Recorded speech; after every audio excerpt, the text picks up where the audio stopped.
Hello there. Today I will be talking about all of the things that Tinto Talks has been talking about during the week, including the maps of Chagatai and the Tibetan area, including the Wednesday Tinto talk about peace deals, and also including a rather interesting setup for the Saturday building. A bit more information than is usual for those, so stick around for that. If you would like to support what I do, then the best way to doing that is literally hitting the subscribe button, because I get a sub and you get to stay informed, and then everything is good. So how about we just get into the Tinto talk? And don't forget, if you hear anything that you want to make a comment on, just make a comment on it. Anyway, moving on, let's go to the Tinto maps. The market map is totally illegible. This is what I was saying on yesterday's video, basically, that the market map had a map graphic added to it, as it was added to basically a whole swathe of maps. They already admitted it was a mistake. They're aware of the map issues. It's something that will be tweaked. The one in the spoiler of the UI names is a little bit clearer, and it was, but yeah, no, glad that this is, once again recognized. It will change. It doesn't look great right now, but it will change. What is the enclave in Chagatai? That is the Kingdom of Mangalai, which is a vassal of Chagatai. Is there, not even the Changpa have a society of pops, and they decided not to. It's something that may be reviewed. And if I was to show you every dev comment in this thread, this would be something that would be seen quite a lot. There is basically most of the replies here are, this could be reviewed, or we'll take a look at that, or something along those lines. I feel like there should definitely be a corridor between Khimar and Bairab, and Dortsung and Dogai. The Chagatai province should definitely not be disconnected from itself. This is something that I mentioned in the dev diary itself.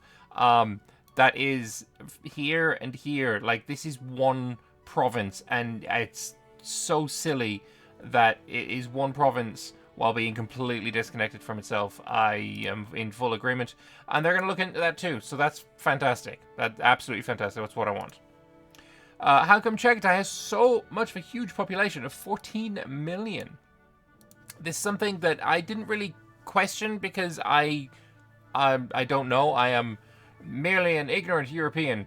But it was something that came up in my comments a little bit, and apparently also here. Basically, there is a thought, or a recurring comment that I keep seeing of thinking that the populations of Asia are being somewhat inflated. Again, I can't really comment on that. I don't know. But that is something that I have seen quite a bit. But the response here includes a very wide area with some of the most prosperous cities along the Silk Road. It's possible that the population numbers will have to be reviewed, as we've already detected some weird things happening with them. And also, Khwarezmian is a Turkic culture. Because, I do wonder why locations with zero population still have a culture. Is making a no-culture fallback for those locations impossible? So every location that can be colonized needs to have a culture and religion defined even when there is no population. And it's technically possible to have no culture, but it would cause other issues, like, for example, pops and countries being able to change to the no culture. So having the culture of the people in the surrounding areas is less problematic. It's not really an issue. As soon as one pop moves to those uncolonized locations, like, that province will flip to the new culture. So it is just kind of an awkwardness rather than anything, like, impactful. So once they have one population, the culture will switch to that, so it's fine-ish.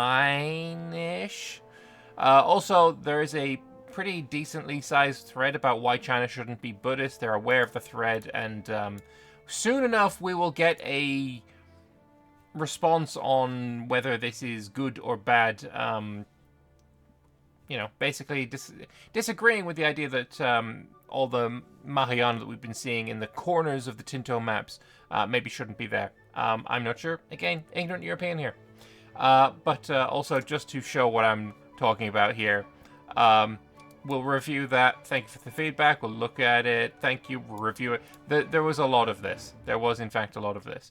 But now we'll move on to the comments from the Wednesday Tinto talk on peace deals. But before we get on to peace deals, I want to show you this map. This map was also shared in the comments of the Wednesday Tinto maps, and it is showing all of the cities and towns within Europe and a little bit out of Europe as well. And obviously, you can probably guess, blue, it's town, green, it's a city. And things like Italy are really naturally, obviously rich in cities. France is looking pretty nice. England, only the one in London, makes sense. Although I think this is actually like 2 locations next to each other. I think I'd have to go and review the England or the British Isles Tinto maps. But yeah, there is a couple of comments that I had received because I shared this on my community tab, which you should be looking at because I share random things there. Basically, things like, why is Krakow not a city or a town? Wroclaw, Danzig should maybe be a city, etc., etc. And yeah, I mean, that definitely would make sense to me. Things like Moscow being a city, but not Kiev. That's kind of something that people were pointing out might be a little bit silly. Novgorod as well. Though, one thing I did see as a response to this is that pretty recently, like within the last 30 years, Kiev actually got sacked pretty heavily. I didn't look into it. Maybe I should have before I made this video, but I didn't. Yeah, that is basically one of the things that I'd heard. So great, I went to look it up. 1240 is when that happened, apparently. So, well, now we know. But yeah, that might, I mean, 100 years, it could have been repopulated in that time. I don't know. But that is something that I had heard that might have been relevant as to why it is not a city. But anyway, now we move once again back away from the Wednesday comments. I'm going to go and check the Saturday building, and there's actually like quite a lot of information here, way more than I was really expecting for a Saturday building. So today they're going to explain a little bit more about buildings, which is fantastic, obviously. I'm going to be doing it with the Tools Workshop, and we see for the first time building costs, and I don't want to say that I am responsible here, but I feel like I'm a little bit responsible here, because in a video that I made last week, the week before, something like that, basically I said I was worried about buildings. And one of the first things I'd said is that none of the Saturday buildings that we'd seen showed a building cost. And I actually got a message basically saying, well, it doesn't show it because it costs a different amount in every location based on the materials cost. So sure, there is no building cost shown on it, but they're, they still have a base cost and materials and all that. And so with building costs being here now, I feel like that maybe that was something maybe that I had a little bit of influence on. I'm just saying I might have a little bit of influence here. But yes, we have the Tools Workshop. You need tools for many things, and building makes them useful as well. This used to be called Metalworks. They look like they have been renamed to Tools. Maybe because this is stone. So we got stone tools here, which is certainly interesting. 1.25 stone goes into 0.5 tools. Again, previously called Metalworks, but now it's stone tool ain't metalwork, right? Be it from the simple hammer to the first machine tools, tools have always been a major part of society. Tools Workshop specializes in producing these handy devices. So there's the requirements for construction, the masonry, and the lumber. As you notice, the base cost is 50 gold here, and if you tooltip on that, so basically hover over it, you can see the default costs in each market before other modifiers. So to build a Tools Workshop in Barcelona would be slightly more expensive. To build it in Lübeck or Sevilla would be much, much cheaper. So this is really cool. I'm not sure I need to know if I am, say, playing as Castile. I'm not sure I really need to know what the price of building this building would be in Riga. I'd really mostly only care about the lands that I personally control. But yeah, no, this is really cool information. I quite like that. I quite like that they have updated this, and we can see, building cost here. So obviously this is not me going into a location and hovering over the Tools Workshop to see this tooltip. That, in fact, would be I thought that was the next picture, but it isn't. Here it is. Tools Workshop in Tarragona. This is what we have clicked on or hovered over. That's the tool tip for it. And we can see that we're making, iron into tools. It's giving us an amount of money. This is the market access, the income, and the costs. So we've got some costs associated with the building as well. 2.58 to blacksmiths. I'm not sure what those are yet. I don't know, but maybe it's something that's been pointed out before and I've just forgotten. That's entirely possible. But scroll back up again. Obviously, there is that there again.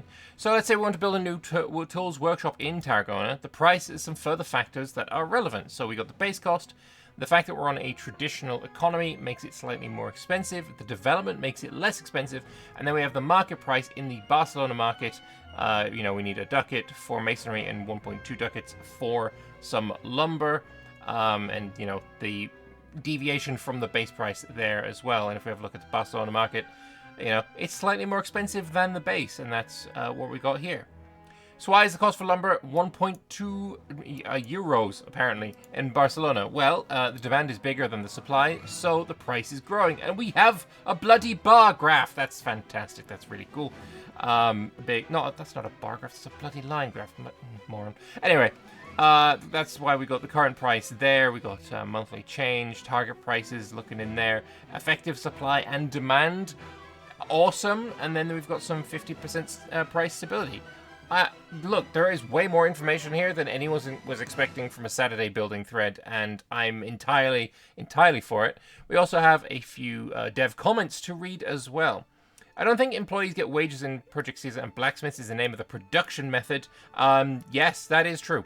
So I guess maybe that's something that I missed when I was reading these. The cost for the input materials and the income to sell the value of the products. So yeah, wages is what's left after the country has taxed all the profits. Basically asking about what the output is and what that second one is. It's stone tools, as I said earlier. Could there be a production method for copper and bronze tools would be useful for the Native American civilizations? And it should be doable. They just added stone as a way for those without iron metallurgy. Makes sense. Metallurgy was renamed to tools. Yes, as the economy system would break down without iron. Not certain it's been asked before, but how many buildings are there total, or are there going to be in total? With the last part, curious if there are new buildings being added as well, if they weren't thought of before. So they have no cap or set goal on how many there will be. If something is required for the game, it will be added. Didn't we have in the first Tinto talk about buildings saying that there were over 100? I think that's something I remember, but if I'm wrong, maybe it could be 200. But yeah, it's a lot of buildings, and the amount of buildings you are able to build in a location is not capped, other than you can't have, say, more than one palace building, or some individual buildings have individual caps, but a location, as far as I'm aware, does not have any caps. So build away if you can afford it and if it is worth it in that location. But anyway, moving on to the responses to Wednesday's Tinto Talks, and before we get onto the elephant in the room, which is, two-way peace deals, we'll talk a little bit about aggressive expansion. There was a comment, actually, not a comment, sorry. There was a image that we had in the Tinto talk here, where every single place getting the same amount of aggressive expansion. Obviously, this is a bit silly, even for EU4, Vilnius is not identical to fucking somewhere else I can pronounce. Creva, right? These are not identical locations. Right? They're probably different populations, different buildings, different everything. But they're costing the same here. That is simply, the AI functions, they're not finished yet. So very, very bare bones. They'll be finished. They'll be different. And how long do you intend for CB to last? It depends. It's currently 5 years by default, so I imagine it will differ depending on the different CBs. Looks about as frustrating as the EU4 system. Frankly, a fixed 100-point cap is still the same AE effect. No level of nuance. Disappointed. I would argue 100% peace deal cap. Fine, it worked fine. As Johan is saying here, it's the best system they've made for a grand strategy game. That is true. That is unequivocally, undeniably, objectively true. It is EU4 is the best, peace deal system that Paradox have made. Crusader Kings can't touch it with a 10-foot pole. Victoria 3 can't touch it with a 10-foot pole. Victoria 2 can't touch it with a 10-foot pole. Bloody Hoi 4 can't touch it with a 10-foot pole. Like, it is so far above all of the other games. So initially, when I read this, I was like, why is this being so heavily downvoted for something that is so objectively true? And this isn't an opinion. It's just objectively true, right? Let's not mince words here. I know what I'm saying.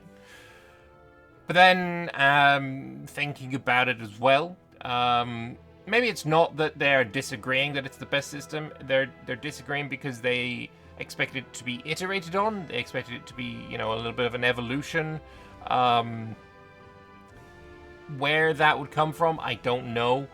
There was a really interesting thread about basically removing the dichotomy between war and peace, and basically having wars be somewhat more malleable, more fluid, and then taking land was merely a case of occupying it for a long enough time and control situations changing and all of that kind of stuff. It was an interesting thread, but I'm not sure it really works for a grand strategy game. It would have been a radical departure, and I don't know, I think Victoria 3 showed us that radical departures should be taken with a little bit more care.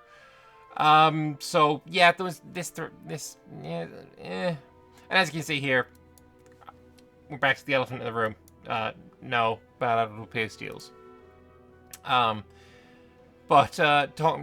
back again to the 100-point war score limit, I especially dislike the 100 points war score limit. It's too gamey. What's stopping me from annexing as much land as I want after fully destroying the enemy? The 100 war score limit, I guess. There's already a massive penalty for doing this in aggressive expansion, lack of control, not integrated provinces, etc.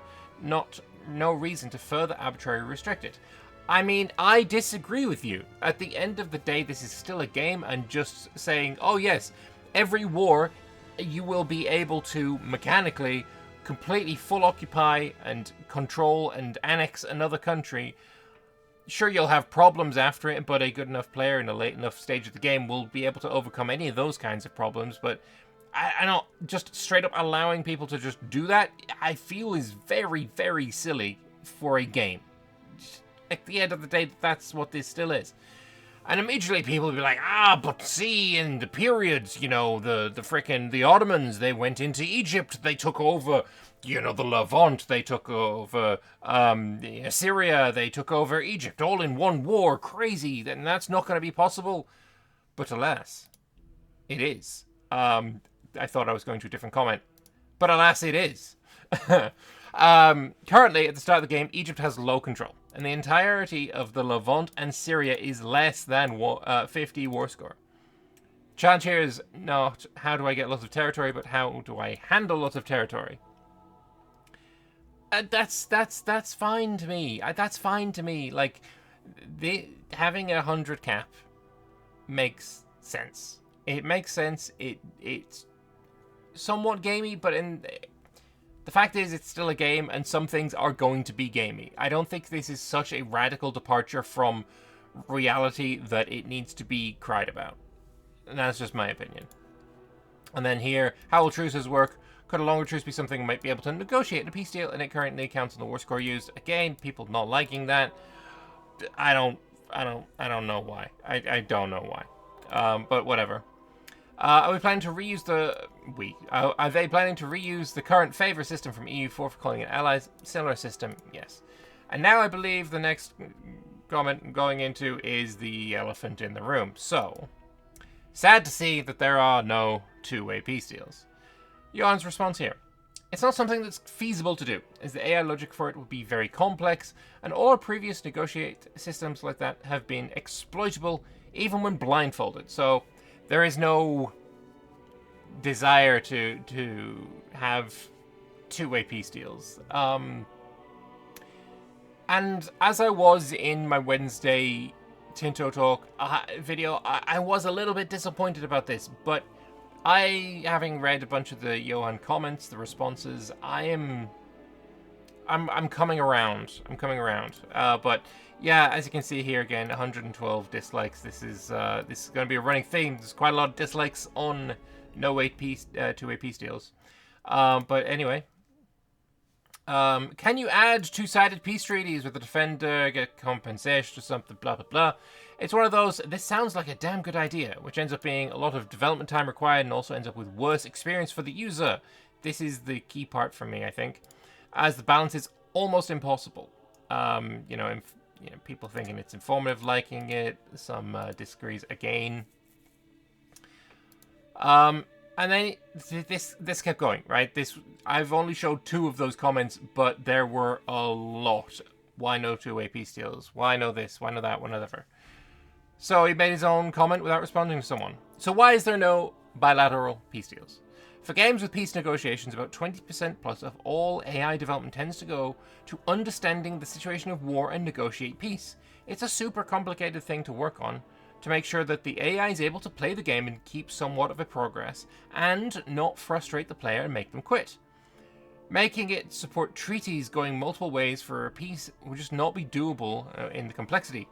Instead of n, it's n times n a problem at least. So I think this is a very interesting comment. I'm not a math man. I don't code. I'm not a programmer. So I don't, like I say, this is the kind of thing that I'm like, I just got to take his word for it. Got to trust it. I'm not a programmer, so I don't know. If this is the reason, sure.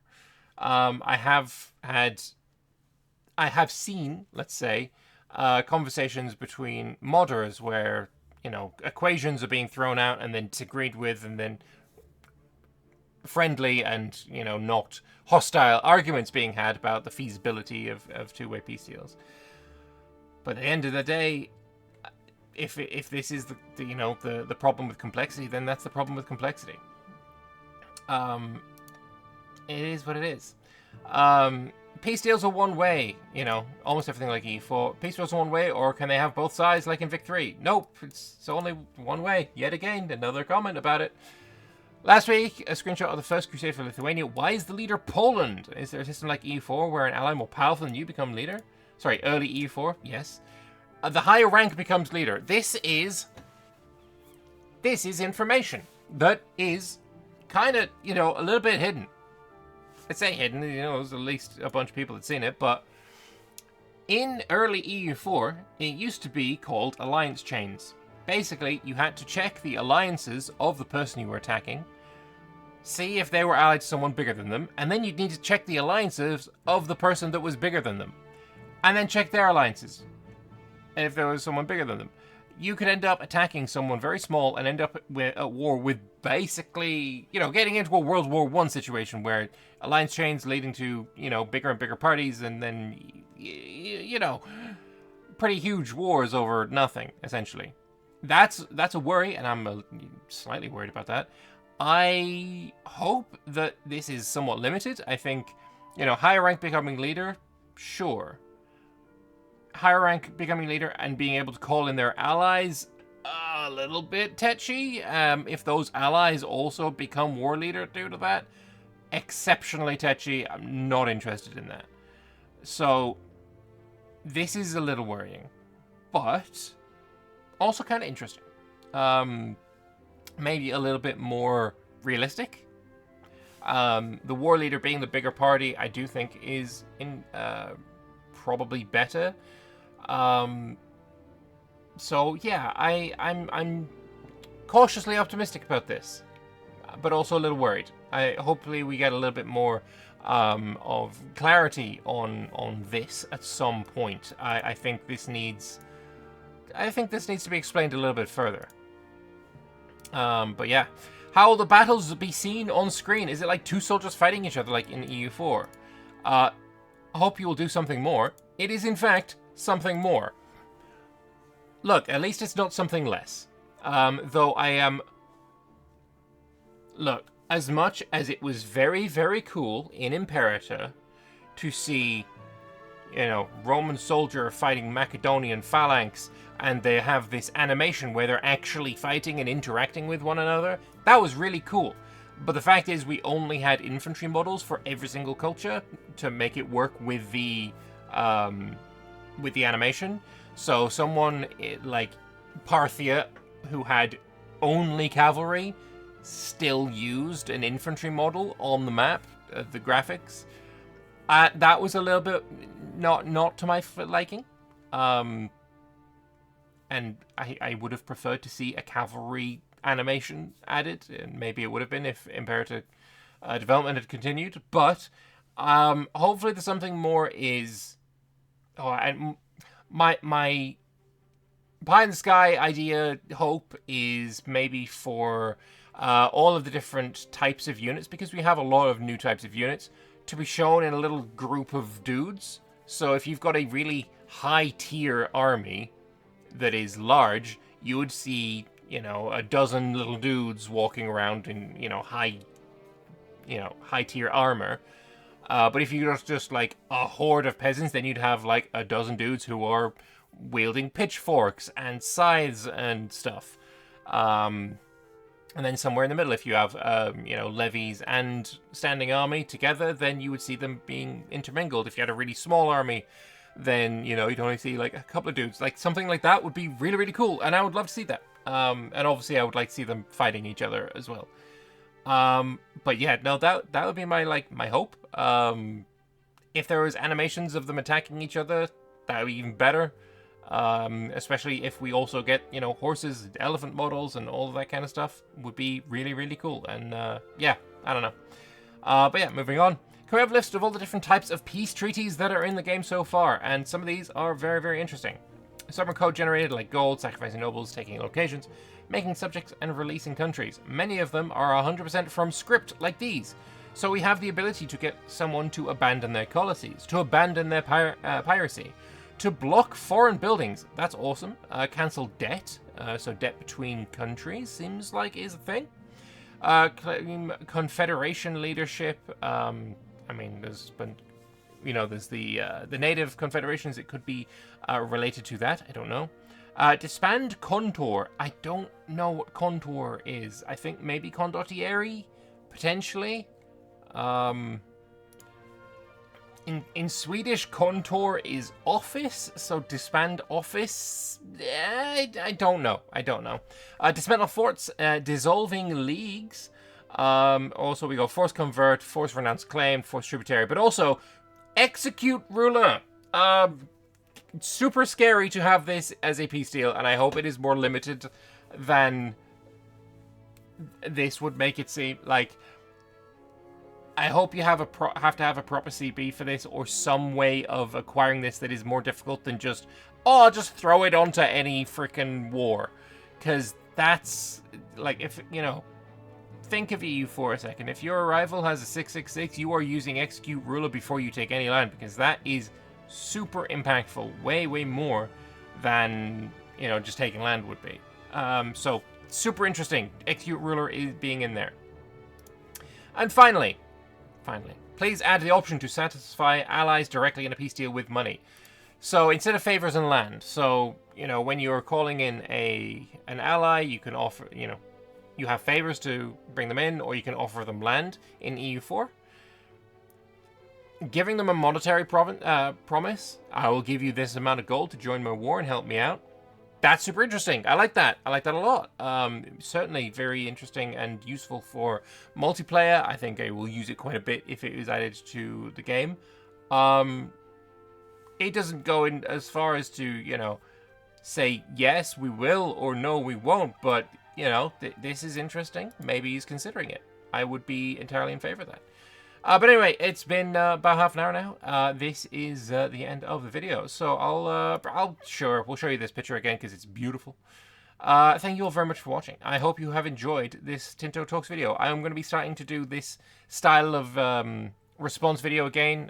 The reason I didn't before for the last couple of weeks is because I've just had my parents visiting from overseas, and yeah, it was a little bit awkward to do videos. So I did the bare minimum. Sorry about that. But anyway, back to normal now, and yeah, hopefully we get more and more interesting comments and interesting things to glean from Tinto Talks. This upcoming Wednesday will be the next video, and it will be upon... we'll talk about the conflicts of the world that don't involve declarations of war and negotiations of peace. This could be bloody anything. I have no idea what we're going to be looking at there. So...